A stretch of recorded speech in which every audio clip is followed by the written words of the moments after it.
we're being asked to go behind the police.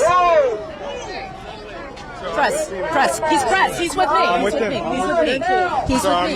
I have my verification. I have my verification right here. He doesn't come through. You do. Sir, I have to go with Okay, go. Are you grabbing me? No, I didn't touch you. So wait, okay. I need you guys to go over there. So it's, you can see, Jake, it's a little chaotic. So what they're trying to do is You guys gotta keep walking. we're going to keep walking. We're going to keep walking. And then I want you to take a look over here. These are the officers in Suburbans. And then we're trying to weave our way through the next wave of officers. But you can see, I mean, there's press parked on the sidewalk because when today started, this area into the Metropolitan Detention Center was completely open. I hear you. I hear you. And so this is how a street is cleared. The LAPD is creating a line to try to make the people who are protesting and demonstrating, watch out, come this way.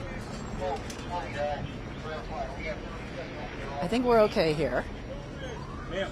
Yeah? Please, I need you to move, please. Are you moving all these as well? Okay. All right, we're going to keep moving.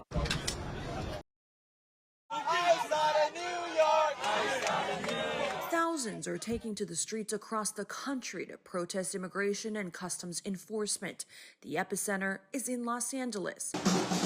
City officials say the vast majority of demonstrators here are following the law. When these peaceful rallies end and the protesters head home, another element moves in. But the number of people arrested during the protests climbing.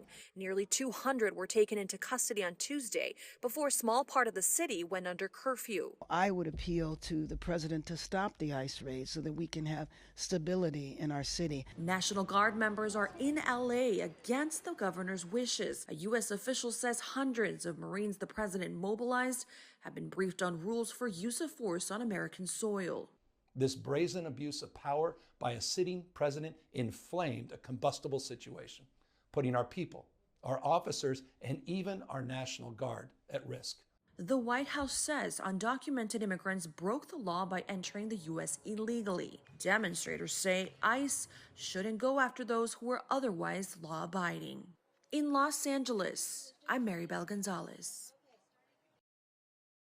We're not frightened to do something else if we need to. U.S. Attorney General Pam Bondi standing firm behind the president's actions in Los Angeles, placing hundreds of Marines on standby just outside the city and mobilizing the National Guard. To protect our federal buildings, to protect the highways, to protect the citizens.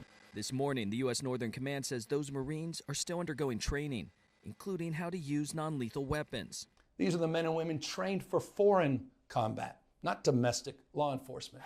On a New York Post podcast today, Trump says he feels more emboldened in his second term. I can be stronger on an attack on Los Angeles. I think bringing in the National Guard 4 years ago or 8 years ago would have been more difficult. California Governor Gavin Newsom has accused the president of dangerously inflaming the situation by sending in Marines and National Guard troops. Democracy is under assault before our eyes. An overnight curfew has been in effect in parts of downtown to tamp down potentially violent agitators and run-ins with the LAPD. This was provoked by the White House. I posit that maybe we are part of a national experiment to determine how far the federal government can go in reaching in and taking over power from a governor. The mayor says the curfew, which covers about 1 square mile of downtown LA, is likely to continue for a few more days. LA's unrest comes as similar protests take place in several other cities like New York, Austin, Washington, D.C., and Chicago.